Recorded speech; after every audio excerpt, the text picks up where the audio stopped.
ஹalleluya. கர்த்தருடைய பரிசுத்த நாமத்துக்கு மகிமை உண்டாவதாக. இந்த வேளையில் நாம் வாசிக்கும்படியாக தெரிந்து கொண்ட வேத பகுதி மத்தேயு 11ஆம் அதிகாரம், அதில் 28வது வசனத்தை நாம் வாசிப்போம்.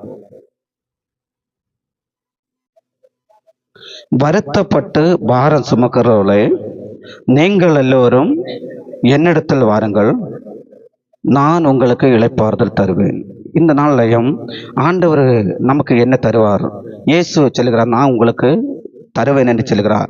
இயேசு என்ன தருவார்? இயேசுவை நம்பி வந்தால் இயேசு என்ன தருவார் என்று இன்றைக்கு நான் சிந்தித்து பார்த்தா, முதலாவது ஆண்டவர் சொல்லுகிறார், நீங்கள் என்னிடத்தில் வாருங்கள், நான் உங்களுக்கு என்ன செய்வேன்? இளைப்பாறுதலை தருவேன். ஒரு இளைப்பாறுதலை தருவேன் என்று ஆண்டவர் சொல்லுகிறார். ஆண்டவர் ஆரெல்லாம் நம்பி வருகிறார்களோ, ஆரெல்லாம் நம்புகிறார்களோ அவர்களுக்கு முதலாவது ஆண்டவர் சொல்லுகிறார் ஒரு இளைப்பாறுதல். இளைப்பாறுதல்னா ரெண்டு விதமான இளைப்பாறுதல் இருக்கு. ஒன்று சரீர பிரகாரமான இளைப்பாறுதல், இன்னும் ஒன்று நித்தியமான இளைப்பாறுதல். ரெண்டு விதமான இளைப்பாறுதல் இருக்கிறது. முதலாவது இந்த சரீர பிரகாரமான இளைப்பாறுதல் என்ன என்றுனா, இந்த வருத்தம் பாரங்கள் இயேசு கொடுத்த வரும்போது இந்த வருத்தம் பாரங்கள் என்ன செய்யும்? நீங்கிவிடும்.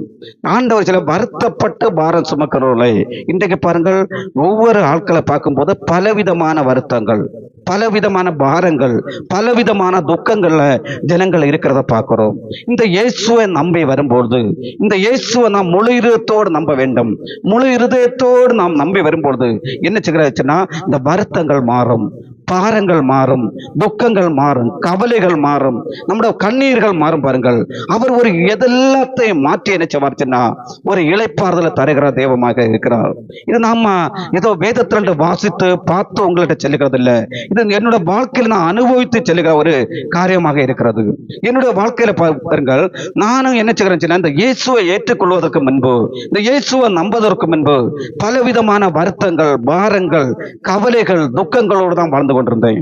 என்றைக்கு இந்த இயேசுவை நம்பினேனோ, என்றைக்கு இந்த இயேசுவை முழுத்தோடு நான் ஏற்றுக்கொண்டேனோ, அந்த நாளிலே என்னுடைய பாரங்கள் மாறினது, துக்கங்கள் மாறினது, கவலைகள் மாறினது, கண்ணீர்கள் மாறினது. ஆண்டவர் சொல்லுகிறார், வருத்தப்பட்ட பாரம் சுமக்கிறவர்களே, உங்களுக்கு நான் என்ன செய்வேன்? என்னிடத்தில் வாருங்கள், அப்பொழுது உங்களுக்கு இளைப்பாறுதல் தருவேன். ஆண்டவர் சொல்லுகிறார். ஒரு இளைப்பாறுதலை தர வேண்டும் என்று சொன்னா முதலாவது ஆண்டவர்கிட்ட வருவதற்குள்ள ஒரு மனநிலைமை இருக்க வேண்டும். ஏதோ இன்றைக்கு நீங்க எங்க வந்திருக்க இந்த இது இல்ல, ஆண்டவர்கிட்ட வருகிறது என்று சொல்லும்போது நம்முடைய இருதயம் என்ன செய்ய வேண்டும் என்று ஆண்டவரோடு கிட்ட வர வேண்டும். நம்ம மாமிசத்துல வந்திருக்கிறோம், நம்முடைய இருதயங்கள் பல இடங்கள்ல இருக்க ஒரு சென்ஸ் உண்டு. நம்ம பல மனசெல்லாம் அலைமோதி கொண்டிருக்கும். ஆனா நம்ம ஒரு மனதோடு முழு இருதயத்தோடு கர்த்தரை நம்பி, இந்த தெய்வம் எனக்கு மதி, இந்த ஆண்டவர் எனக்கு மதி என்று சொல்லி ஆண்டவரை நம்பி வரும்பொழுது ஆண்டவர் வைத்திருக்கின்ற ஆசீர்வாதங்களை நாம் பெற்றுக்கொள்ள முடியும். ஏனென்றா அநேகருக்கு இந்த ஆசீர்வாதங்களை பெற்றுக்கொள்ளக்கு என்ன தடையா இருக்குதுன்னா, அவர்கள் முழு இருதயத்தோடு என்ன செய்யவில்லைன்னு சொன்னா ஆண்டவர்கிட்ட வராத இருக்கிற பார்க்கிறோம். அதனால்தான் கர்த்தராகிய இயேசு கிறிஸ்து செல்லும் போது மத்தேயு 15ஆம் அதிகாரம் அது 8ஆம் வசனத்தை வாசிங்கள். மத்தேயு 15:8,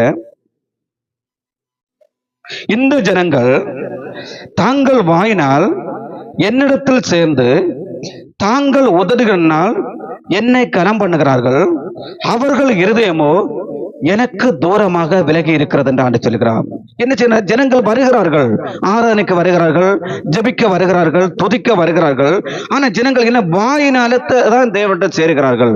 அவர்கள் என்ன செய்ய? வாயினால தேவனிடம் சேர்ந்து உதடுகளினால தேவனை கனம் பண்ணுகிறார்கள், அவர்களுக்கு இருதயமோ எனக்கு தூரமாக விலகி இருக்கிறது சொல்லி கர்த்தராக தேவன் சொல்லுகிறார். இன்றைக்கு நம்ம பார்த்து தான் சொல்லுகிறார். இன்றைக்கு எத்தனையோட இருதயங்கள் கர்த்தருக்கு வேணும், இந்த தெய்வத்தோட ஆசீர்வாதங்களை பெற்றுக்கொள்ளணும்னு முழு இருதயத்தோடு இருக்கிறது என்பது அவருக்கு தெரியும். மனுஷ முகத்தை மட்டும் தான் பார்ப்போம். பாருங்கள், கர்த்தர் இருதயத்தை பார்க்கிற தெய்வம். நம்முடைய முழு விருப்பம், என் தெய்வம் எனக்கு மதி, இவர்தான் மெய்யான தெய்வம், இந்த உலகத்துல இவரை தவிர வேறொரு தெய்வம் இல்லை, இவர்தான் தெய்வம் என்கிற முழு இருதயத்தோடு நம்பி இந்த தெய்வத்தை நாம் நம்பி அந்த இருதயத்துல இடம் கொடுப்போம் என்று சொன்னா கர்த்தர் தருகிற ஆசீர்வாதங்களை பெற்றுக் கொள்வீர்கள். வருத்தங்கள் மாறும், பாரங்கள் மாறும். என்னுடைய வாழ்க்கையில மாறினது, அதனால தைரியமாக உங்களிடம் செல்ல முடியும். உங்க வாழ்க்கையில மாறும். பாருங்கள், துக்கங்கள் மாறும், வியாதிகள் மாறும், பல காரியங்கள் இருக்கிறது. எல்லாத்துல என்ன செய்வார்ச்சுன்னா ஆண்டவர் ஒரு இளைப்பாறுதலை தருவாரு. இந்த நம்ம சாலமோனை பார்க்கும்போது 1 ராஜாக்கள் 5:4 நான் வாசிக்கும் போது சாலமோன் சொல்லுகிறான், கர்த்தர் எனக்கு இளைப்பாறுதலை தந்தார் என்று சொல்லி. 1 ராஜாக்கள் 5:4 வாசியுங்கள். ஆனாலும் இப்பொழுதோ என் தேவனாகிய கர்த்தர் எங்கும் எனக்கு இளைப்பாறுதலை தந்தார், விரோதிகளும் இல்லை, இடையூறும் இல்லை. பாருங்கள், கர்த்தர் இளைப்பாறுதலை தரும்போது நம்முடைய சரீரத்துல மட்டும் இல்லை, பாருங்கள், ஒரு விரோதி இருக்காது, ஒரு இடையூறு இருக்காதபடி ஆண்டவர் சின்ன ஒரு பரிபூர்ணமான ஒரு இளைப்பாறுதல் இந்த பூமியில கிடைக்கும். இந்த இயேசு தருகிற இளைப்பாறுதல் அதனால தான் சொல்லுகிறது, முழு இடத்தோடு கர்த்தரை நம்புங்கள், முழு உள்ளத்தோடு நம்புங்கள். நம்ம ஒரு காலை அங்க வைத்து ஒரு காலை நாம் இங்க வைப்போம் என்று சொன்னா நாம் தேவன் தருகிற ஆசீர்வாதங்களை பெற்றுக்கொள்ள முடியாது. அதனால நாம் என்ன செய்ய வேண்டும் என்றால் முழு இருதயத்தோடு அவரை நம்ப வேண்டும், முழு இருதயத்தோடு அவரை விசுவாசித்து அவருக்கு கிட்ட வர வேண்டும். பாருங்கள், நம்முடைய இருதயம் தேவனை கிட்ட இருக்க வேண்டும். இந்த வேளையில என் நாமத்தினால எங்க 2-3 கூட இருக்கிறார்களோ அவர்கள் மத்தியில நான் இருப்பேன்னு ஆண்டவர் சொல்லி இருக்கிறார். ஆண்டவர் வாக்கு மாறாத தெய்வம். நம்ம மத்தியில பாருங்கள் தெய்வம் இருந்து கொண்டிருக்கிறார். நம்முடைய இருதயம் அவரோடு இருக்கிறார் என்பதை நாம் ஆராய்ந்து பார்க்க வேண்டும். நாம் ஆண்டவரோடு இருப்போம் என்றுச்சுன்னா முதல்ல சரீர ஒரு ஆறுதல், சரீரத்துல ஒரு இளைப்பாறுதல் தருவாரு. துக்கங்கள் மாறி, கவலைகள் மாறி, விரோதிகள் இல்லாதபடி சுற்றிருந்த சாலமோனுக்கு ஒரு இளைப்பாறுதல் கொடுத்தது போல தேவன் அவருடைய பிள்ளைகளுக்கு ஒரு இளைப்பாறுதல் தருவாரு. 2வது பார்க்கும்போது ஆத்துமா இளைப்பாறுதல். ஆத்மாவில் பாருங்கள், ஆத்மாவில் இளைப்பாறுதல் அது ஒரு ஒரு மிகுந்த ஒரு ஆச்சரியமான இளைப்பாறுதலாக இருக்கிறது. உபாகமம் 12:9 வாசியுங்கள். உபாகமம் 12:9. உங்கள் தேவனாகிய கர்த்தர் உங்களுக்கு கொடுக்கிற இளைப்பாறுதலிலும் சுதந்திரத்திலும் நீங்கள் இன்னும் பிரவேசிக்கவில்லை என்று அங்கு வேதம் சொல்லுகிறது. இது பாருங்கள், இது கர்த்தர் தருகிற இன்னி ஒரு இளைப்பாறு. இது நம் சரீரத்தில் இருக்கும்போது, சரீரத்தில் ஒரு இளைப்பாறுதல் வரும்போது நமக்கு ஒரு மகா பெரிய ஒரு இளைப்பாறுதல் கிடைக்கும், ஒரு ஆறுதல் கிடைக்கும். பாருங்கள், அது இந்த பூமியோடு என்னச்சுன்னா அது பூமியில இருக்கும்போது அவருடைய பிள்ளைகளுக்கு நிரந்தரமாக கிடைக்கிறது. இன்னி ஒரு இளைப்பாறுதல் நமக்காக வைக்கப்பட்டிருக்கிறது. அதுதான் சொல்லுகிறது, அது ஒரு நித்திய இளைப்பாறுதல். அந்த இளைப்பாறுதல் எப்பொழுது கிடைக்கும் என்று சொன்னா வெளிப்படுத்தின விசேஷம் வாசியுங்கள். வெளிப்படுத்தின விசேஷம் 14ஆம் அதிகாரம் 13ஆம் வசனம் வாசியுங்கள். வெளிப்படுத்தின விசேஷம் 14:13. பின்பு பரலோகத்திலிருந்து ஒரு சத்தம் உண்டாக கேட்டேன், அது கர்த்தருக்குள் மறைக்கிறவர்கள் இது முதல் பாக்கியவான்கள் என்றது, அவங்கள் தாங்கள் பிரயாசங்களை விட்டொழிந்து இளைப்பாறுவார்கள், அவர்களுடைய கிரியைகளும் அவர்களுக்கு கூட போகும், ஆவியானவரும் ஆம் என்று திருவுள்ளம் பற்றினார். அங்கு பரலோகத்திலிருந்து ஒரு சத்தம் உண்டாகிறது. பரலோகத்திலிருந்து ஒரு சத்தம் உண்டாகிறது. என்னென்றா, இது முதல் கர்த்தருக்குள் மறிக்கிறவர்கள், கர்த்தருக்கு பிரியமாக வாழ்ந்து இந்த இயேசுவை ஏற்றுக்கொண்டு இயேசுவோடு வாழும்பொழுது இந்த சரீரத்தில் இளைப்பாறுதல் கிடைக்கிறது. அடுத்து என்ன செய்ய, கர்த்தருக்குள் நாம் மறிக்கும் போது நம்முடைய மரண வேலைக்கு பின்பு நமக்கு ஒரு இளைப்பாறுதல் அங்கு வைக்கப்பட்டிருக்கிறது. அதுதான் நித்திய இளைப்பாறுதலாக இருக்கிறது. அந்த இளைப்பாறுதல் பாருங்கள், நம்முடைய பிரயாசங்கள், எல்லா பிரயாசங்களும், இந்த பூமியில் உள்ள சகல பிரயாசங்களும் என்ன சென்றா விட்டு ஒழுந்து கிடைக்கிற ஒரு இளைப்பாறுதலாக இருக்கிறது. இந்த இளைப்பாறுதலை என்ன செய்யா நாம் பெற்றுக்கொள்ள வேண்டும். அதுக்கு என்ன செய்யணும்டா, இந்த ஆண்டவரோடு வாழ வேண்டும். ஆண்டவருக்கு பிரியமாக ஆண்டோட வார்த்தைக்கு கீழ்ப்படிந்து அவரை ஏற்றுக்கொண்டு அவர் தருகிற இந்த இளைப்பாறுதலை இந்த பூமியில அனுபவித்துக் கொண்டு வாழும் பொழுது நமக்கு முடிவில் இந்த நித்திய இளைப்பாறுதலை பரிசுத்த தேவன் தருகிற தெய்வமாக இருக்கிறது. ஏனென்றால் தானியேல் 12ஆம் அதிகாரம், தானியேல் 12ஆம் அதிகாரம், தானியேலுக்கு ஆண்டவர் செல்லும் பொழுது அங்க செல்கிறார். தானியேல் 12ல 13வது வசனத்தை வாசியுங்கள். தானியேல் 12:13.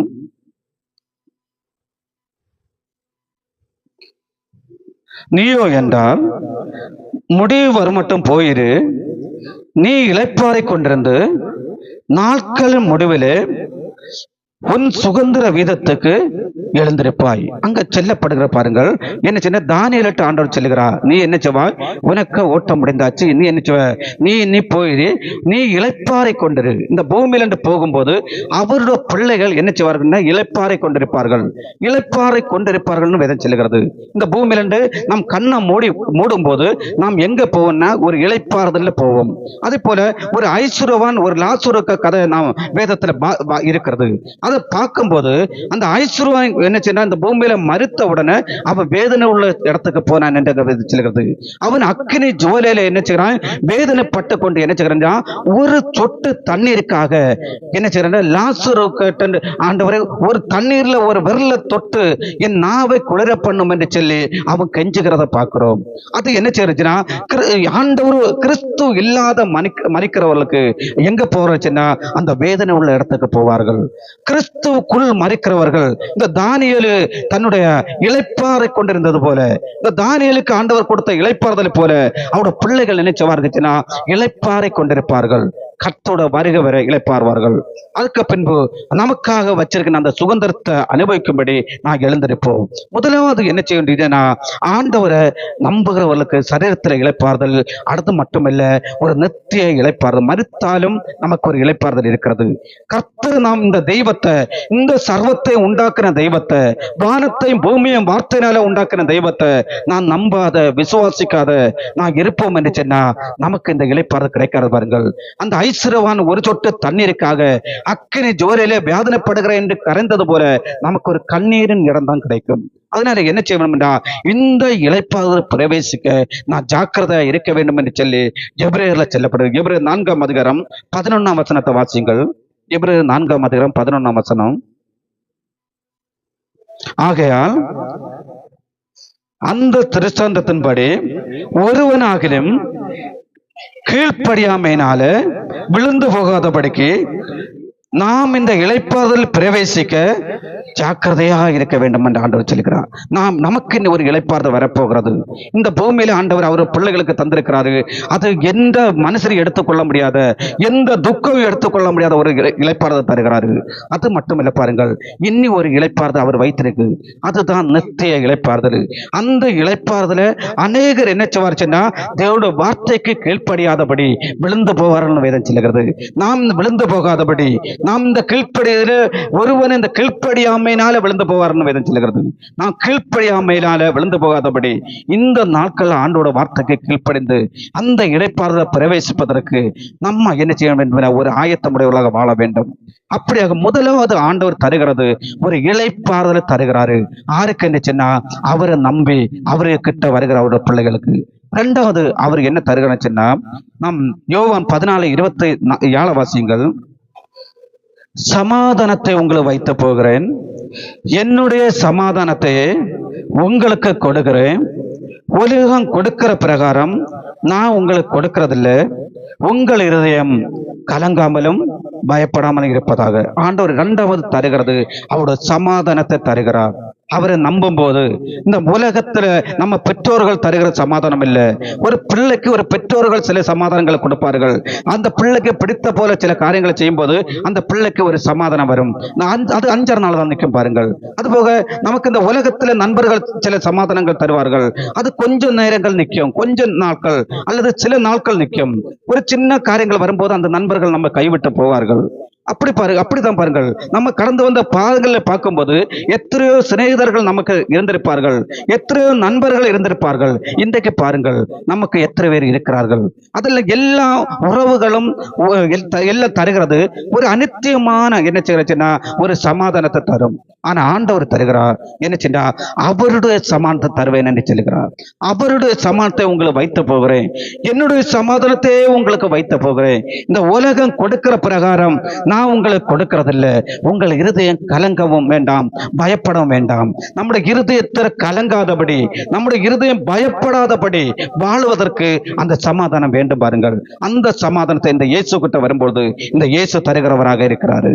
அல்லேலூயா, சோத்திரம். மூன்றாவது பார்க்கும்போது என்ன செஞ்சா, ஒரு சத்திய ஆவியாகிய தேற்றரவாளனை ஆண்டவர் தருவாரு. நாம் கர்த்தராக இயேசு கிறிஸ்து நம்பி அவரை விசுவாசிக்கும் போது அவர் என்ன செய்வாருன்னா ஒரு சத்திய ஆவியாக ஒரு தேற்றரவாளனை ஆண்டவர் தருவாரு. யோவான் 14:16 வாசியுங்கள். யோவான் 14ஆம் அதிகாரம் அதுல 16வது வசனம். நான் பிதாவை வேண்டிக் கொள்ளுவேன், அப்பொழுது என்றென்றைக்கும் உங்களுடன் கூட இருக்கும்படிக்கு சத்திய ஆவியாகிய வேறொரு தேற்றரவாளனை அவர் உங்களுக்கு தருவார். ஆண்டவர் சொல்லுகிறார், நான் என்னச்சுவேன், சத்தியாவியாக வேறொரு தேற்றரவாளனை அவர் உங்களுக்கு தருவார், நான் வேண்டிக் கொள்ளும் போது. இது பாருங்கள், இது ஆண்டவர் நம்மை தேற்றுகிற தெய்வமாக இருக்கிறார். நான் அவர் சொல்லுகிறார், நான் உங்களை தேற்றுவேன். அதோடு அவரை விட்டு போகவில்லை.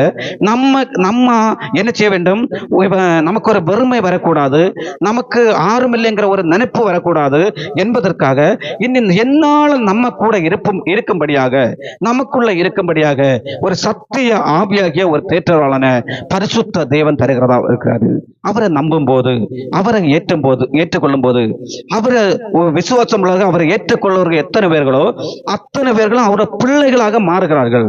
அந்த பிள்ளைகளாக நாம் மாறும்பொழுது இந்த சத்திய ஆவியாக தேற்றவாளனை எழுச்சவா தேவன் நமக்கு தருவார். இந்த சத்திய ஆவியாக தேற்றவாளன் வந்து அவர் என்ன செய்வாருச்சுன்னா, இந்த உலகத்துல ஒண்ணுமே உங்களை கலங்க விடாதபடி அந்த தேவன் என்ன செய்வாருச்சுன்னா உங்களை தேற்றுகிறவராக இருக்கிறாரு. அதனால என்ன செய்ய வேண்டும்னா, கர்த்தரை நம்பி வரும்பொழுது இந்த பாக்கியங்கள் எல்லாம் என்ன செய்வோம்னா நாம் பெற்றுக்கொள்வோம். அதனால இந்த பரிசுத்த தெய்வத்தை நான் நம்ப வேண்டும், அவரை விசுவாசிக்க வேண்டும், இந்த சத்திய தேவனை நம்ப வேண்டும். பாருங்கள், அவர் தருவார். நாம் ஓடி தெரிய வேண்டிய தேவையில்லை. அங்க போனா எனக்கு சுகம் கிடைக்குமோ, இங்க வந்தா நமக்கு கிடைக்குமோ.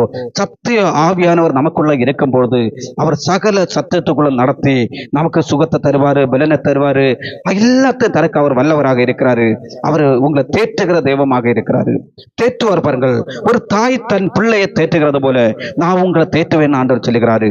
அவர் தேற்றுகிறது மட்டுமல்ல, ஒரு சத்திய ஆவியாக தேற்றவாளனை தந்து ரெண்டு பேரும் தேற்றுகிற தெய்வமாக இருக்கிறாரு. அப்படி தேற்றுகிற ஒரு பாக்கியத்தை என்ன செய்வோம், அவருடைய பிள்ளைகள் பெற்றுக் கொள்வார்கள். நான்காவது பார்க்கும்போது எதிரி மேல ஒரு அதிகாரத்தை தருகிற பார்க்கிறோம். நமக்கு எதிரான ஒரு சக்தி இருக்கிறது. நம்ம என்ன செய்யணும்னா, லூக்கா 10ஆம் அதிகாரத்தை வாசிங்கள். 10ஆம் அதிகாரம், லூக்கா 10ஆம் அதிகாரம் 19ஆம் வசனம். லூக்கா 10:19. இதோ சர்ப்பங்களையும் தேள்களையும் மிதிக்கவும் சத்துருடைய சகல வல்லமையும் மேற்கொள்ளவும் உங்களுக்கு அதிகாரம் கொடுக்கிறேன், ஒன்று உங்களை சேதப்படுத்த மாட்டது. ஆண்டவர் சொல்லுகிறார் என்னச்சுன்னா, சத்துரு சகல வல்லமையை மேற்கொள்ளக்கு உங்களுக்கு அதிகாரம் கொடுக்கிறேன்னு சொல்லுகிறாரு. சத்துருடைய சகல வல்லமை மேற்கொள்ள இன்றைக்கு நாம் இந்த பூமியில காண்கிற சத்துரு இல்லை, நம்முடைய அது நம்முடைய தேசத்துள்ள ஜனங்கள் நமக்கு சத்துரு இல்லை. பாருங்கள், பிசாசானவன் நமக்கு சத்துருவாக இருக்கிறான். அவன் தான் பல வியாதிகள், பல காரியங்களை கொண்டு வந்து ஜனங்களை வேதனைப்படுத்தி கொண்டிருக்கிறத பார்க்கிறோம். அதனால என்னச்சுன்னா, சத்துருவனுடைய வல்லமையை மேற்கொள்ளக்குள்ள ஒரு அதிகாரத்தை ஆண்டவர் தருவாரு. அதுக்கு என்ன செய்ய வேண்டும் என்றால், கர்த்தரை சார்ந்து கொள்ள வேண்டும். நான் என்றைக்கு என்ன ஒரு வியாதி வந்தாலும், அல்லங்க ஒரு காரியங்கள் வரும்போது, அல்லங்க ஒரு நமக்கு ஒரு இக்கட்டான சூழ்நிலைகள் வரும்போது ஆண்டவரை ஆறுதல் சார்ந்து கொள்கிறார்களோ அவர்களுக்கு இந்த எதிரியின் மேல் என்ன செய்வாருன்னா அதிகாரத்தை கொடுப்பாரு. இந்த எதிரியை அவர்கள் தான் மேற்கொள்ள முடியும். அல்லாத நாம் சொன்னா நம்மளோட சொந்த பலத்தை நம்பி இருப்போம் சொன்னா நாம் இந்த எதிரியை மேற்கொள்ள முடியாது. ஏனென்றால் 2 நாளாகவும் 13ஆம் அதிகாரத்தில் நாம் பார்ப்போம். இஸ்ரவேல் ஜனங்கள் என்றும் யூதா ஜனங்கள் என்று 2 ஜனங்கள் இருக்கிறார்கள். இந்த ஜனங்களை பார்க்கும்போது எல்லாம் ஒரு தகப்பனோட பிள்ளைகள், ஆபிரகாமோட பிள்ளைகள். இந்த இஸ்ரவேல் ஜனங்கள் ஆரம்பிச்சுன்னா, யூதா ஜனங்கள் இஸ்ரவேல் ஜனங்கள் ஆரம்பிச்சுன்னா ஒரு வாக்குத்தத்தத பிள்ளைகள், ஒரே தகப்பனோட பிள்ளைகள். பாருங்கள், 2 ஜனங்கள் இருக்கிறார்கள். அவர்கள் என்ன செய்தால் 2 நாளாகமம் 13:18 வாசிங்கள். 2 நாளாகமம் 13:18. அப்படியே இஸ்ரவேல் புத்திரர் அக்காலத்திலே தாழ்த்தப்பட்டார்கள், யூதா புத்திரரோ தாங்கள் பிதாக்களின் தேவனாகிய கர்த்தரை சார்ந்து கொண்டதனால் மேற்கொண்டார்கள். அங்க 2 கூட்டம் ஜனங்கள் செல்லப்படுகிறது. அவர்கள் என்ன செய்யறாச்சுன்னா, ஒரு கூட்டம் ஜனங்கள்னா இஸ்ரவேல் ஜனங்கள் தாங்கள் பலத்தை சார்ந்து கொள்கிறார்கள், தங்கள் இருக்கின்ற படைபலத்தை சார்ந்து கொள்கிறார்கள், தங்கள் இருக்கின்ற சரீர பலத்தை சார்ந்து கொள்கிறார்கள். அவர்கள் தாழ்த்தப்பட்டு போகிறார்கள். ஆனா யூதா புத்திரர் என்ன செய்கிறாச்சுன்னா, தாங்களோட பிதாக்களின் தேவனாகிய கர்த்தரை சார்ந்து கொண்டார்கள். அங்க வேதம் சொல்கிறது அவர்கள் மேற்கொண்டார்கள் என்று பார்க்கிறோம். இதே போலதான் என்ன செய்யா, நாம் நாம் கர்த்தரை நாம் சார்ந்து கொள்வோம் என்று சொன்னா, கண்ணுக்கு தெரியாத சத்துருக்கள் நமக்கு இருக்கிறார்கள். அதுதான் வானமண்டலங்கள் பொல்லாத சேனைகள், சத்துருவோட சேனைகளாக இருக்கிறது. இப்படிப்பட்ட பல சேனைகள் என்ன செய்யறச்சுன்னா இந்த உலகத்துல இருக்கிறது. அந்த எதிரியை மேலே மேற்கொண்டு இந்த பூமியில ஒரு ஜெயமான வாழ்க்கை செய்வதற்கு என்ன செய்யறச்சுன்னா ஆண்டவர் அதிகாரம் கொடுப்பாரு. அதுக்கு நாம் என்ன செய்ய வேண்டும் என்றா கர்த்தரை சார்ந்து கொள்ள வேண்டும். அப்படி கர்த்தரை சார்ந்து கொள்வோம் என்னச்சுன்னா எதிரி மேல் என்ன செய்யும்டா நமக்கு ஒரு அதிகாரம் ஆண்டவர் கொடுக்கிறத நாம் பயன்படுத்திக் கொள்ள முடியும். அடுத்து பார்ப்போம் என்னச்சுன்னா நாம் என்னச்சுன்னா பரலோகத்தின் திறவுகோல்களை அவருடைய பிள்ளைகளுக்கு கொடுப்பேன் என்று ஆண்டவர் சொல்லுகிறார். மத்தேயு 6ஆம் அதிகாரம் 16, மத்தேயு 16ஆம் அதிகாரம் 19 வசனம். மத்தேயு 16:19.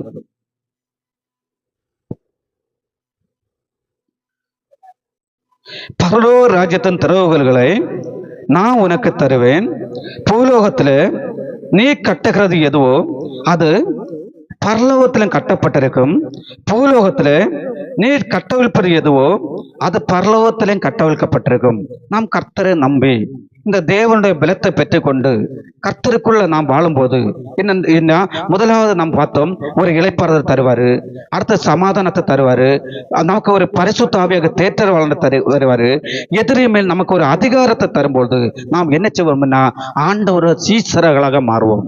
கர்த்தருக்குள்ள பலனடைந்து கர்த்தருக்குள்ள ஒரு சக்தி உள்ள ஒரு தேவனுக்கு ஒரு நல்ல சாட்சிகளாக என்ன செய்வோம் நாம் மாறுவோம் பாருங்கள். அப்பொழுது ஆண்டோட சீசர்களாக மாறிவிடுவோம்.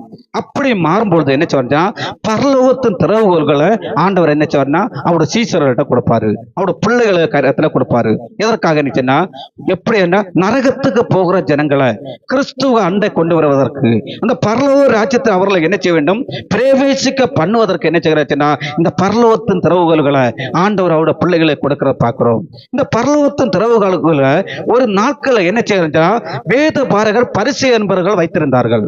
ஆண்டவர் செல்லும் போது மத்தேயு 23ஆம் அதிகாரம், மத்தேயு 23ஆம் அதிகாரத்துல 13ஆம் வசனம் வாசியுங்கள். மத்தேயு 23:13.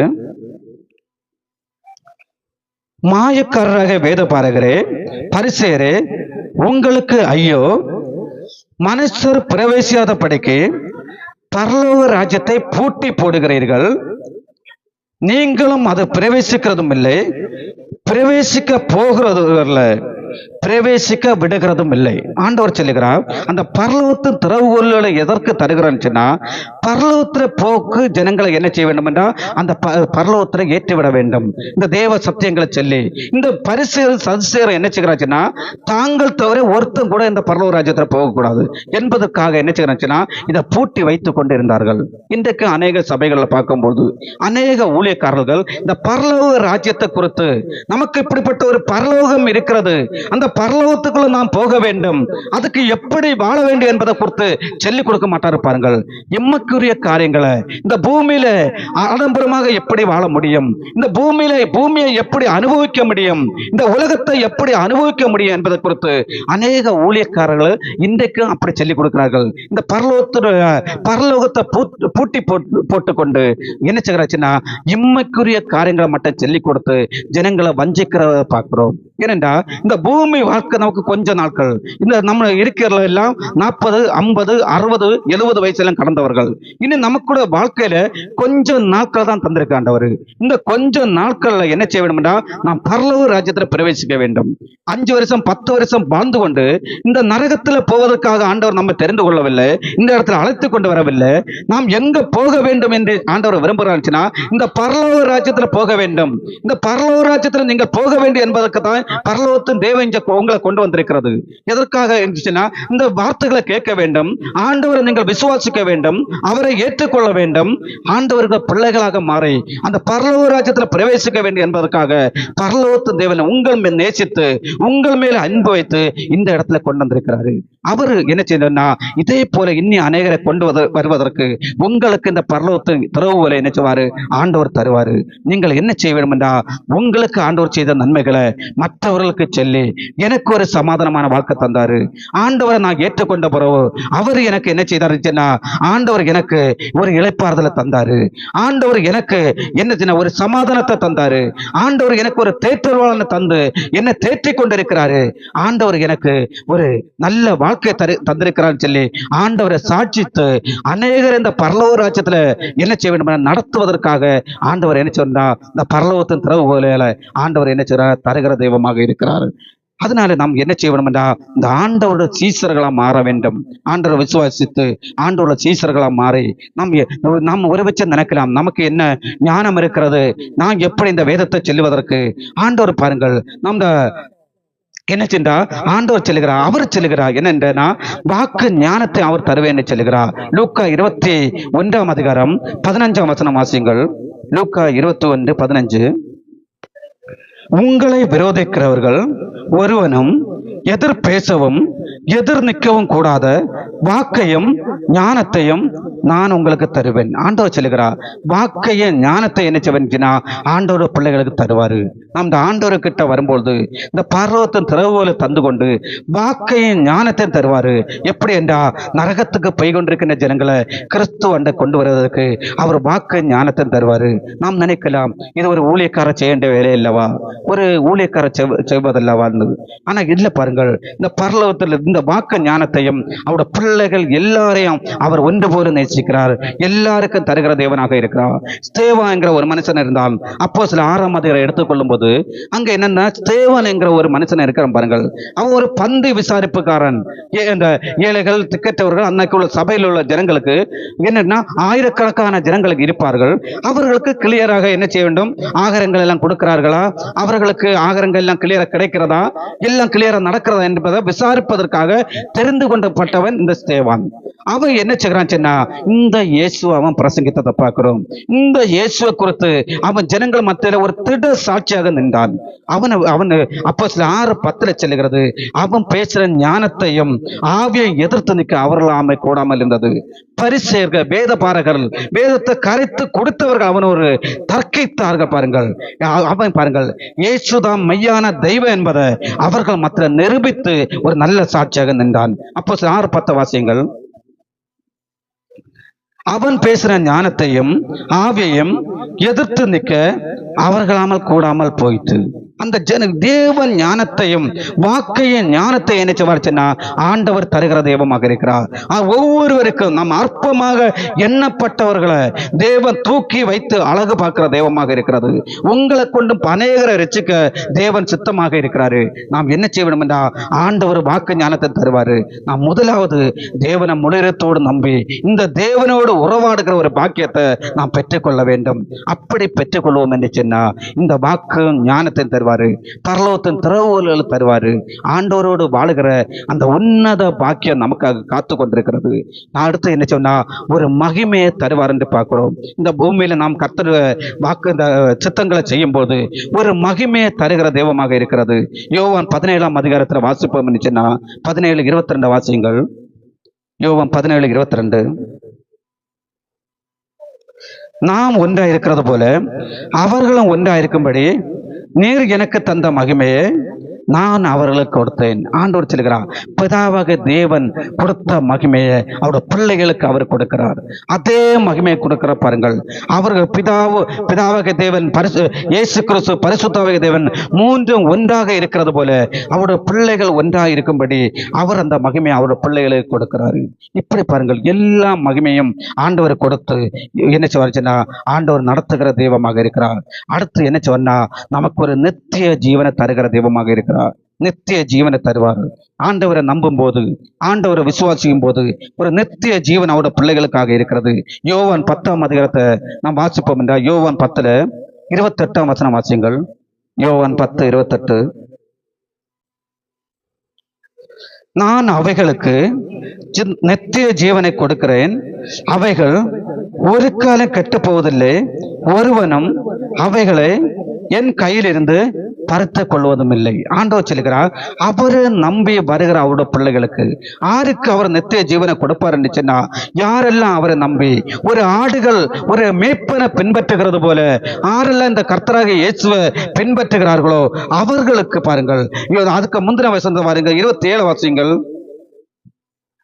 என் ஆடுகள் என் சத்தத்துக்கு செவி கொடுக்கிறது, நான் அவைகளை அறிந்திருக்கிறேன், அவர்கள் எனக்கு பின் செல்லும். ஆண்டவர் சொல்லுகிறார், என் ஆடுகள் என் சத்தத்துக்கு, அவருடைய சத்தத்துக்கு, ஒரு ஆடு தன் மேய்ப்பனுடைய சத்தத்துக்கு செவி கொடுக்கிறது போல இந்த வார்த்தைகளுக்கு செவி கொடுத்து, இதுதான் மையான வழி, நம் நித்தியத்துக்குள்ள பிரவேசிக்க, இந்த பூமியில சமாதானத்தமாக வாழ்வதற்கு இதுதான் மையான வழி என்பதை ஏற்றுக்கொண்டு இந்த தேவனுடைய சத்தத்தை நாம் விசுவாசித்து இந்த சத்தத்துக்கு செவி கொடுத்து ஆண்டவரை பின் செல்லும் பொழுது என்ன செய்வார்னா அவர்களுக்கு நித்திய ஜீவனை கொடுப்பார்.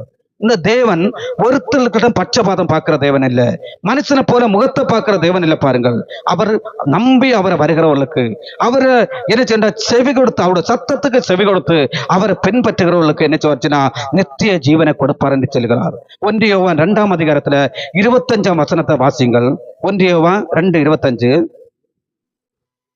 நித்திய ஜீவனை அளிப்பேன் என்பது அவர் நமக்கு செய்த வாக்குத்தத்தம். பாருங்கள், வானமும் பூமியும் ஒளிந்து போகும், ஆண்டோட வார்த்தை ஒளிந்து போகாது. இந்த வானமும் பூமியும் ஒரு நாள் என்ன செய்ய போகிறதுன்னா ஒளிந்து போக போகிறது.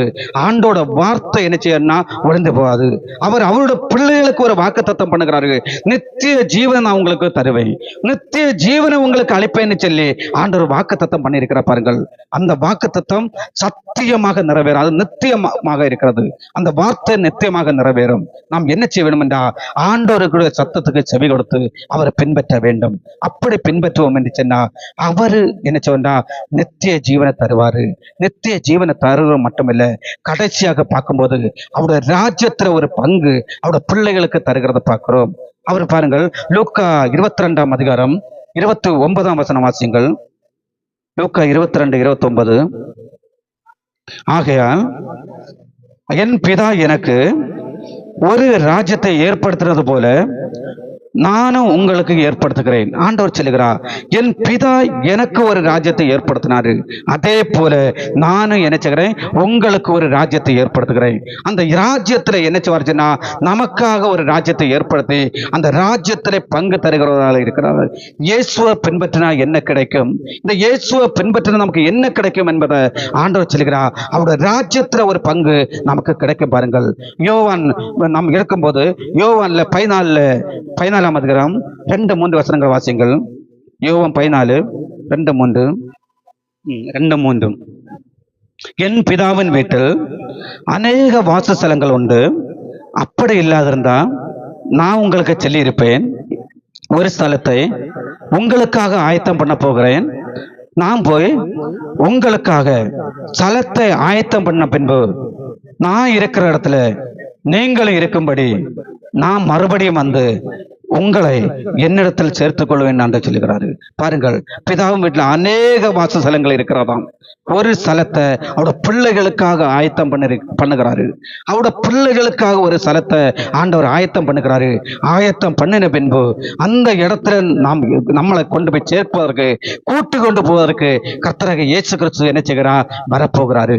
இந்த தேவனை நம்புங்கள், தேவனுடைய வார்த்தைகளை நம்புங்கள். பாருங்கள், ஏனென்று சொன்னா லூக்கா 21:33 சொல்கிறது, வானமும் பூமியும் ஒளிந்து போகும், என் வார்த்தைகளோ ஒளிந்து போவதில்லை. வானமும் பூமியும் ஒளிந்து போகும் என்று வசனம் சொல்லுகிறது. ஆண்டோட வார்த்தை ஒளிந்து போகாது. அவர் என்ன செய்கிறாச்சுன்னா அவருடைய பிள்ளைகளுக்கு ராஜ்யத்துல பங்கு தருவாரு, நித்திய ஜீவனை தருவார். பாருங்கள், அவருடைய ராஜ்யத்துல பங்கு என்ன செய்கிறாச்சுன்னா நமக்காகத்தான், அவருடைய பிள்ளைகளாக உங்களுக்காகத்தான். பாருங்கள், உங்களுக்காகத்தான் ஆண்டவர் என்ன செய்கிறாச்சுன்னா ஒரு ராஜ்யத்தை ஏற்படுத்தி கொண்டு இருக்கிறாரு. இந்த பூமியில நம்ம 60 70 வயசு, பலத்த மிகுதனாலே ஒரு 80 வயசு, அதுக்கு பொறுப்பு பாருங்கள், ஒரு பலவீனத்தை சொல்லி ஒரு 100 வயசு வரை வாழுகிற ஆட்களும் இருக்கிறார்கள், 90 வயது வாழ்கிறார்கள். எப்படி இந்த பூமியை விட்டு கடந்து போக வேண்டும்? இந்த பூமியை விட்டு கடந்து போகும்போது நாம் அந்த இளைப்பாறுதலுக்குள்ள போக வேண்டும். நம்ம அந்த நமக்காக உருவாக்கின தேவராஜ்யத்துக்குள்ள அவருடைய பிள்ளைகளாக நாம் பிரவேசிக்க வேண்டும். அதற்காக இந்த காலவேளையில இந்த இயேசுவிட்ட வந்தா, இந்த இயேசுவை நம்பினா, இந்த இயேசுவை நாம் பின்பற்றினா எனக்கு என்ன கிடைக்கும் என்று பல நம்ம சிந்தையோடு இருக்கலாம். ஆண்டவர் சொல்லுகிறார், முதலாவது உங்களுக்கு என்ன செய்வேன், ஒரு இளைப்பாறுதலை தருவேன் ஆண்டவர் சொல்லுகிறாரு. ஆண்டவர் சொல்லுகிறார், பாருங்க, இந்த இயேசுவை நீங்க நம்புவீர்கள் சொன்னா உங்க சரீரத்துல ஒரு இளைப்பாறுதல் கிடைக்கும். முதல்ல அடுத்து உங்களுக்கு ஆத்மாவில இளைப்பாறுதல் கிடைக்கும். உலகத்துல என்ன வரட்டு பாருங்கள், ஒன்று உங்களை துக்கப்படுத்தாதபடி முதலாவது ஆண்டவர் ஒரு இளைப்பாறுதல் தருவாரு. இந்த இயேசுவை நம்பி, ஆண்டவரே நான் உம்மை நம்புகிறேன்ப்பா, எனக்கு நீர் தருகிற பாக்கியம் வேணும் ஆண்டவரே. உம்மை நம்புகிற உமது பிள்ளைகளுக்கு கொடுக்கிற இந்த பாக்கியங்கள் எனக்கு வேண்டும் என்று சொல்லி இந்த வேளையில் ஆண்டவர்கிட்ட ஒப்பு கொடுப்பீர்களா? தேவனை நோக்கி நாம் ஜெபிப்போம். பரிசுத்த தேவனே, அப்பா, கடந்து வந்திருக்கிற உமது பிள்ளைகள் ஆண்டவரே, இவர்கள் உம்மை நம்பி வந்திருக்கிறார்கள் ஆண்டவரே. என்னில ஒன்றுமில்லை ஆண்டவரே, நாங்கள் ஒன்றுமே இல்லை. ஆனா நாங்கள் உண்மை நாங்கள் அனுபவிக்கிறது ஆண்டவரே. நீர் வைத்திருக்க நாங்கள் அறிந்த சத்தியங்களை உமது பிள்ளைகள்கிட்ட அறிவிக்கிறோம் தேவனே. இது நாங்கள் உண்மை ஆண்டவரே. நாங்கள் இதை எல்லாமே நாங்கள் அனுபவித்த காரியங்கள் ஆண்டவரே. இளைப்பாறுதலை நாங்கள் அனுபவித்திருக்கிறோம். அதனால நாங்கள் திடமாக செல்ல முடியும். இயேசுவை நம்பி வரும்போது அவர் ஒரு இளைப்பாறுதலை தருவார் என்பதை நாங்கள் 100% அது ஆணித்தரமாக செல்ல முடியும். ஆண்டவரை நீங்க நம்புவீர்கள் சொன்னா உங்களுக்கு இந்த இளைப்பாறுதலை தருவாரு. அது மெய்யான இளைப்பாறுதல். பாருங்கள், என்ன இல்லாமல் போனாலும் இந்த இளைப்பாறுதல் உங்களை விட்டு எடுபடாது. ஒரு இளைப்பாறுதல் பாக்கியம் சரீரத்துல, ஆத்மாவில, ஆவியில ஒரு இளைப்பாறுதலை தேவன் தருவாரு. தருகிறது மட்டுமில்ல, பாருங்கள் ஆண்டவர் இரண்டாவது ஒரு சமாதானம் உங்களை ஆளுகை செய்யும். தேவன் தருகிற ஒரு சமாதானம் உங்களை ஆளுகை செய்யும். பாருங்கள், இந்த உலகத்துல எத்தனை கோடி கொடுத்தாலும் கிடைக்காத ஒரு சமாதானம் உங்களை ஆளுகை செய்யும். இந்த இயேசுவை நீங்க நம்பும் போது, இந்த இயேசுவை நீங்க விசுவாசிக்கும் போது என்ன செய்யும் என்றா ஒரு தேவ சமாதானம் உங்களை ஆளுகை செய்யும். அவர் தன்னுடைய சமாதானத்தை உங்களுக்காக வைத்து போயிருக்கிறாரு. அந்த சமாதானம் என்ன செய்யும் என்று சொன்னா உங்களை ஆளுகை செய்யும். பாருங்கள், இந்த இயேசுவை நம்பி அவருடைய பிள்ளைகளாக நீங்க மாறும்போது அவர் ஒரு தேற்றுவாராக உங்களுக்கு இருக்கிறார். ஒரு தாயை போல தேற்றுவார். பாருங்க, தேவன் அவர் தேற்றுகிற மட்டுமல்ல, உங்களுக்கு கூட இருந்து உங்களுக்குள்ள என்னாலும் நிரந்தரமா இருக்கும்படி பரிசுத்த ஆவியாகிய ஒரு தேற்றவாளன அவர் உங்களுக்கு தருவாரு. இந்த தேற்றவாளன் உங்களுக்குள்ள வரும்போது உங்களை பாருங்கள், எல்லா வழிகளையும் உங்களை தேற்றி ஆட்டி ஒரு சந்தோஷமாக உங்களை நடத்தக்கு இந்த தேற்றவாளனால முடியும். பாருங்கள், அந்த தெய்வத்தை நீங்க நம்புவீர்கள் சொன்னா, இந்த தெய்வம் எனக்கு வேண்டும் என்று சொல்லி நீங்கள் ஏற்றுக்கொள்வீர்கள் சொன்னா அவருக்கு பிள்ளையாக மாற்றி இந்த தேற்றவாளன் அவர் உங்களுக்கு தருவாரு. அது மட்டுமல்ல, பாருங்கள், சத்துருடைய சகல வல்லமையை மேற்கொள்ளுக்கு ஒரு பலனை தருவார். பாருங்கள், ஒரு அதிகாரத்தை தருவார் ஆண்டவர். சத்துருடைய எப்படிப்பட்ட சூழ்ச்சிகளா இருக்கட்டும், எப்படிப்பட்ட ஒரு நெருக்கமா இருக்கட்டும், அந்த சத்துருடைய எல்லா சூழ்ச்சிகளையும் மேற்கொள்ளக்குள்ள ஒரு அதிகாரத்தை ஆண்டவர் என்ன செய்வாருன்னா உங்களுக்கு தருவாரு. நீங்கள் சத்துருடைய கண்ணீர விழுந்து போக மாட்டீர்கள். சத்துருவுக்கு என்ன செய்யறாச்சுன்னா அவனுக்கு நரகம் என்பது அவனுக்கு உறுதியாக தெரியும். பாருங்கள், அந்த ஜனங்கள் என்ன செய்யக்கூடாது, தனக்கு கிடைக்காத பாக்கியத்தை இந்த ஜனங்கள் பெற்றுக்கொள்ள கூடாது என்பதற்காக அவன் ஜனங்களை நரகத்துக்கு நேர உலக ஆசைகளை காட்டி என்ன செய்ய இழுத்து பெய் கொண்டிருக்கிறான். பாருங்கள், ஆண்டவரை நம்பும் போது அவருடைய வல்லமை மேற்கொள்ளக்குள்ள ஒரு அதிகாரத்தை அவர் உங்களுக்கு தருவாரு. அவரை நம்புங்கள். ஆண்டவரே, இந்த அதிகாரத்தை எனக்கு தரணும். அப்படி நீங்க நம்பி இந்த பாக்கியத்துல பெற்றுக் கொள்வீர்கள் சொன்னா ஆண்டோட சீசர்களாக நீங்கள் மாறிவிடுவீர்கள். நீங்கள் சீசர்களாக மாறும்போது பரலோக ராஜ்யத்தோட திறவுகோலை என்ன செய்வாருச்சுன்னா ஆண்டவர் உங்களுக்கு தருகிற தெய்வமாக இருக்கிறாரு. ஆண்டவர் அந்த பரலோக ராஜ்யத்தை திறவுகோல்கள் தருவாரு. அப்ப நீங்கள் பாருங்கள், ஆண்டோட வார்த்தைகளை செல்லுகிற ஜனங்கள் ஆண்டவரை விசுவாசித்து நரகத்திலிருந்து தப்பி அந்த பரலோக ராஜ்யத்தோட பிரவேசிப்பார்கள். பாருங்கள், அப்படிப்பட்ட பாக்கியத்தை உங்களுக்கு தருவாரு ஆண்டவர். அது மட்டுமா, அது போக பாருங்கள், ஒருவர் எதிர் பேசவும் முடியாத வாக்கை ஞானத்தை உங்களுக்கு தருகிற தெய்வமாக இருக்கிறாரு. ஆண்டோட பிள்ளைகளுக்கு வாக்கு தருவாரு, ஞானம் தருவாரு. ஒரு ஞானத்துல ஒரு பேருந்து இந்த உலகம் உங்களை ஒதுக்கி வைக்கட்டு, ஆனா தேவன் ஒரு நாள் வரும், ஆண்டவர் உங்களுக்கு வாக்கு ஞானத்தை தந்து உங்களை உயர்த்துகின்ற நாட்கள் வரும். பாருங்கள், இந்த இயேசுவை நம்புங்கள். ஆண்டவரே, நான் உம்மை நம்புகிறப்பா, நான் இந்த தெய்வத்தை விசுவாசிக்கிற தேவன் என்று சொல்லி ஆண்டவரை நம்பும் போது அந்த வாக்கு ஞானத்தை தருவாரு. பிதாவாக தேவன் அவருக்கு கொடுத்த அந்த மகிமையை உங்களுக்கு தருவார். பாருங்கள், ஒரு மகிமை உங்களுக்கு உண்டு. ஆண்டவருடைய மகிமை உங்களுக்கு உண்டு. பாருங்கள், அந்த மகிமை உங்களை பாதுகாத்துக் கொள்ளும், உங்களை ஒன்றாக வாழ வைக்க. பாருங்கள், அந்த மகிமையினால உங்களை நிரப்புவாரு. அது மட்டுமல்ல, நித்திய ஜீவனை தருவேன்னு சொல்லி இருக்கிறாரு. நித்திய ஜீவனை தருவேன்னு சொல்லி இருக்கிறாரு. அவரை நம்புகிற பிள்ளைகளுக்கு நாம் வாழுகிறது ஒரு அனித்தியமான வாழ்க்கை. பாருங்கள், இது ஒரு நித்தியமான வாழ்க்கை இல்ல. இந்த பூமியில இருந்து நாம் மரித்து போக வேண்டும், அல்லது இந்த பூமியை விட்டு நாம் பெய்தாம் ஆக வேண்டும். பாருங்கள், ஒரு நாள் இந்த பூமியில மறிக்காத ஒரு மனுஷன் வாழ முடியாது. போது என்னச்சுன்னா கொஞ்ச நாள் வாழ்க்கை 60 வயசு 70 வயசு 80 வயசு, இன்றைக்கு பார்க்கும்போது 10 வயசு 1 வயசு 2 வயசு பிள்ளையை மறித்துக் கொண்டிருக்கிறார்கள். ஆண்டவர் ஒரு நாள் என்ன செய்ய இந்த பூமியை விட்டு போகும்போது நமக்கு வாக்குத்தத்தம் செய்திருக்கிறாரு. நான் உங்களுக்கு நித்திய ஜீவனை தருவேன், நான் உங்களுக்கு நித்திய ஜீவனை தருவேன். பாருங்கள், நரகப்பா ஆண்டவரை விசுவாசிக்காத ஜனங்கள் நரகத்துல போயிருந்து ஒரு சொட்டு தண்ணீருக்காக கதறிக்கொண்டு இருக்கும் பொழுது அவருடைய பிள்ளைகளுக்கு ஒரு நித்திய ஜீவனை பெற்றுக் கொண்டு இழப்பாறை கொண்டு இருக்கின்ற பாக்கியத்தை ஆண்டவர் வைத்திருக்கிற பாருங்கள். ஒருத்த கூட இழந்து போகாதீர்கள், இந்த பாக்கியத்தை ஒருத்த கூட இழந்து போகாதீர்கள். உலக காரியத்துக்காக, இன்மைக்குரிய ஆசீர்வாதங்களுக்காக, இந்த பூமியில 5-6 நாள் வாழப்போற வாழ்க்கைக்காக இந்த பாக்கியத்தை இழந்து போகாதீர்கள். அவர் உங்களுக்காக ஒரு ராஜ்யத்தை ஆயத்த பண்ணி கொண்டிருக்கிறாரு.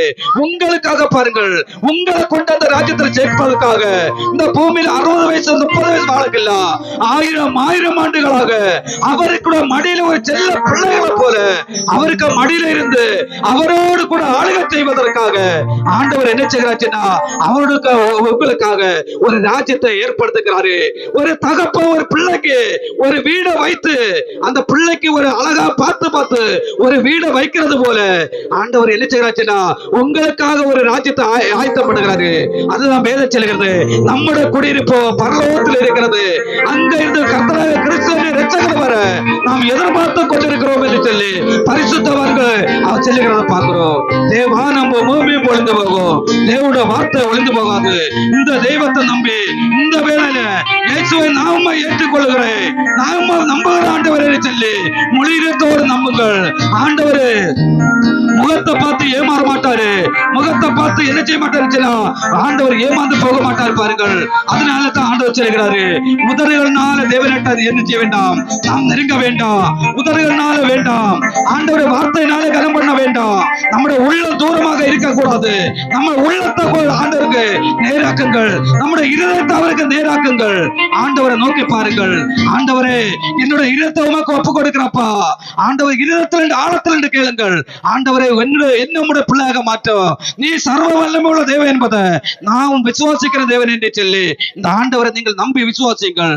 அப்பா ஆண்டவரே இந்த வேளையில ஆண்டவரே அப்பா நீர் அப்பா இந்த வேதத்துல வெளிச்சத்துல தந்த சத்தியங்கள் ஆண்டவரே உமது பிள்ளைகளிட சொல்லி இருக்கிற தேவனே அப்பா உமது பிள்ளைகள் நம்பி இதை விசுவாசித்து ஆண்டவரை ஏற்றுக்கொண்டு நீர் தருகிற அவருடைய பிள்ளைகளுக்கு ஆண்டவர் கொடுக்கிற பாக்கியத்தை எந்த வந்திருக்கின்ற உமது பிள்ளைகள் எல்லாரும் பெற்றுக்கொள்ள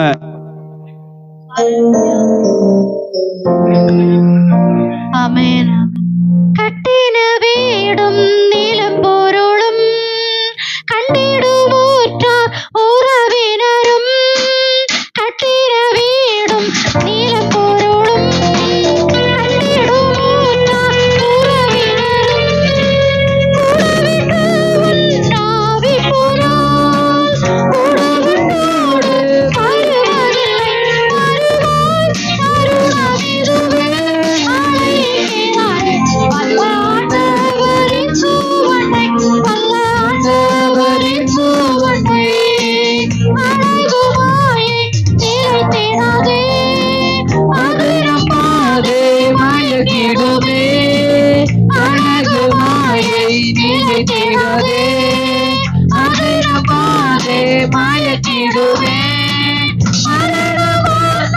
சந்திக்குமே மனமதே உன் ஆண்டவரே வருவாய் தருணமிதுவே அழைக்கிறாரே வல்லாண்டவரே சுவட்டை, வல்லாண்டவரே சுவட்டை தீராத பாவம் யாதியையும் மாறாத வந்தன் பலவீனமோ, தீராத பாவம் யாதியையும் மாறாத உந்தன் பலவீனமோ, ஒரு குரோசில் சுமந்து தீர்த்தார் காயங்களால் நீ குணமடைய வருவாய் தருணமிதுவே அழைக்கிறாரே வல்லாண்டவரே சுவட்டை, வல்லாண்டவரே சுவட்டை சத்திய வாக்கை நம்பியே வா, நித்திய